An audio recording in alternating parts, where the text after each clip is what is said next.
Hello again. I thought I would go over the step 3 portion again real quick just to have a discussion. I'm going to call this an addenda to the build rather than another portion of the steps.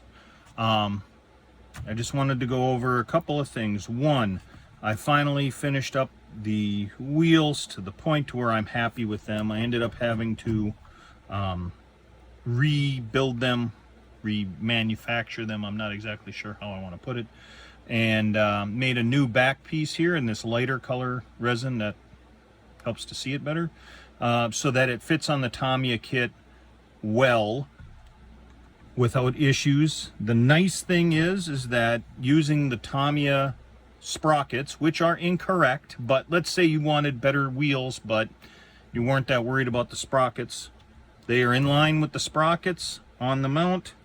And the same thing goes with the rear idler. You say, oh, hey, you know, I've got the mount correct the way that I want, but you know, I'm going to use the kit idler, and this is going to wobble, just to warn you. But there you go.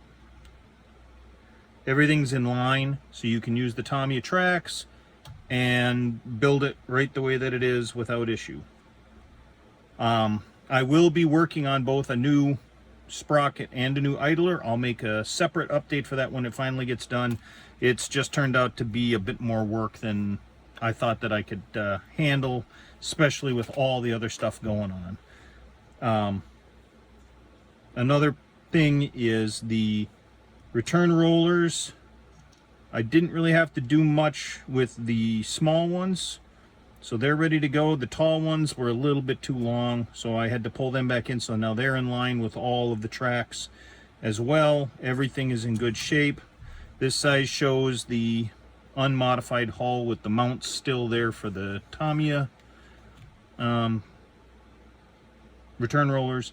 And I'm starting to put the modified ones back. This one got taken off because it was too big, and I've redid it. Now I've just got to glue that one on and glue this back on, and then we're good.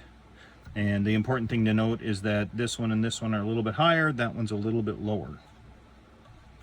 That said, the front sprocket mounts are modified so that they fit better on here as is. They go in. They still require some filling. You've seen that I've done that here and here.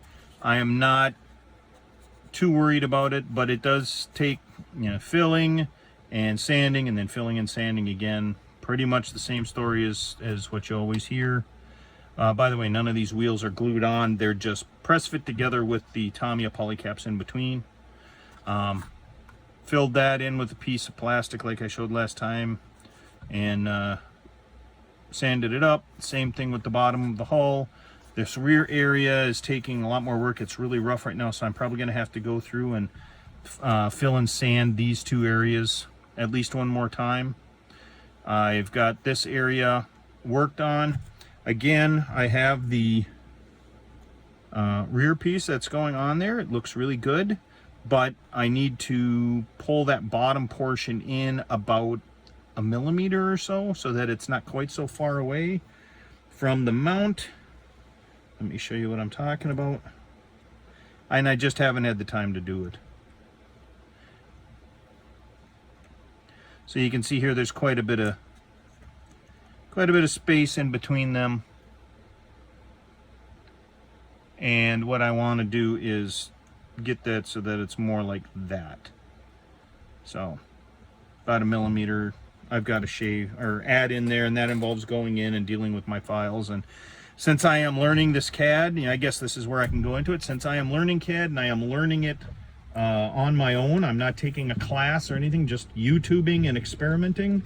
I am learning how to do the stuff. I'm making good, accurate representations, as you can see, but I am also making mistakes every once in a while, and those mistakes, the way that they are set up with how you make the files, it's hard to explain this without going into too much detail, but anyways, it's buried underneath. You do this and you do this and you do this, and it's all one on top of the other. And then if you have to go back and do something that's really deep, it's not as easy as just going, hey, change this and it's fixed. So that's one of the issues with dealing with this shape right here, is I can't just move that circular piece out a millimeter and say, oh hey, yeah, now it's ready to go. Unfortunately, it will get done, just not now. I do have to put the sprocket or the shock absorbers on yet. That will be one of the things that'll be done before the next video is shown, and I will then briefly just say, hey, here, look, it's done, move on. And then in the next video we'll also have these little pads that go underneath the Bradley, but I need to put the back door assembly in and get that all taken care of. So sneak peek or hint for the next one, when we do step 4, it's going to involve dealing with the hinges down in this area and making this right, because when those hinges go in, they go in, you shouldn't see that on the real vehicle. From everything I can tell, the hinges, they hinge off of the back plate here, and there's nothing underneath there, and that's where these plates come in, but they don't go directly under here like so, like one would hope. They tend to go, I believe, off to the side here and here, but I'll have to look through my reference photos for that. Regardless, I'm going to get back into the build because I am tired of sitting at step 3. So that's the update real quick. Hope that you've been able to keep up with your patience with me on this.